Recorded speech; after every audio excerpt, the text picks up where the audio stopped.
国民党总统立委选举提名办法尚未出炉，但对于有意要角逐2024的鸿海集团创办人郭台铭，先前就明确表态，在等国民党的一个办法，并强调有意要回国国民党，但蓝营内部对郭台铭想回来，甚至要选总统有诸多讨论。前立法院长王金平也有最新回应，他现在也还没有成为党员呢，还没有成为党员，照道理讲，大家要欢迎他回来。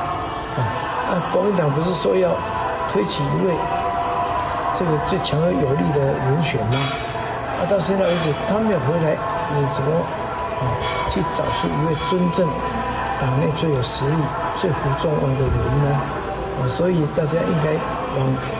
远的方面去想。王金平就喊话，蓝营说要团结各方人马，应该要多多沟通，才有机会求得胜选。至于郭台铭能不能回到党，王金平也点出，这是党主席朱立伦要处理的问题。就算回来之后呢，也要有公正的遴选。大家现在应该不要预设那么多立场，何必现在就有这么多声音？